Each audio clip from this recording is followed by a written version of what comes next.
Hello, I'm Catherine Molinelli Berto, and I'm going to talk about language acquisition. Sorry if my voice is a bit soft. If you have trouble hearing me, please click the CC button in the bottom corner for subtitles. First off, I'll be going over what it is and what it means, why it's important, how it works, and why it interests me. Anyway, what does language acquisition mean exactly?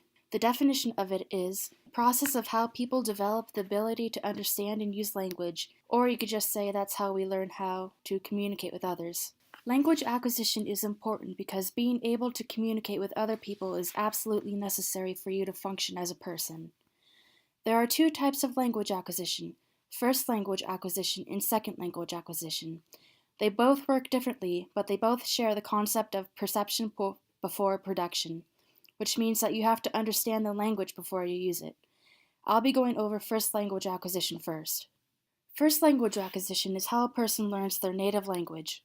We begin to learn our native language when we're babies, and we do this by listening to other people talking and making sounds. Babies mimic the sounds they hear, but they don't use them properly since they don't understand what they're saying. Around this time, the kids' parents or guardians will notice that they're trying to talk, and they'll teach them what different words and phrases mean. This way, the kid associates the words and phrases they're taught with different things and abstract concepts, and they learn and understand the language. Now I'll move on to second language acquisition. Second language acquisition is how a person learns another language after learning their native language. Since language learners have a native language to fall back on, they will mostly learn a new language at first by comparing how it works to how their native language works.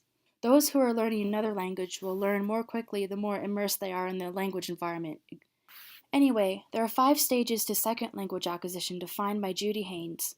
They are pre-production, early production, speech emergence, intermediate fluency, and advanced fluency. Pre-production is also known as the silent period. Language learners learn a vocabulary of up to 500 words, but can't speak the language yet. Early production is when language learners can speak in short 1 to 2 word phrases on their own. They can memorize chunks of language, but they make mistakes with its usage. Learners can have a vocabulary of up to 1,000 words. Speech emergence is when learners can communicate with simple questions and phrases on their own. Their vocabulary can increase to 3,000 words, but they may make grammatical mistakes. Intermediate fluency is the stage where the learner can use more complicated sentence structures and can communicate their thoughts and opinions. Their vocabulary increases to 6,000 words, but they may make frequent mistakes with the more complicated sentence structures. Advanced fluency is the stage where the learner can use the language at a level that's close to native speakers.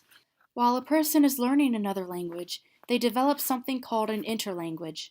An interlanguage is the unique way an individual uses the language they're learning when they haven't reached high proficiency yet. It uses parts of their native language in the language they're learning. That's about it from me. See ya.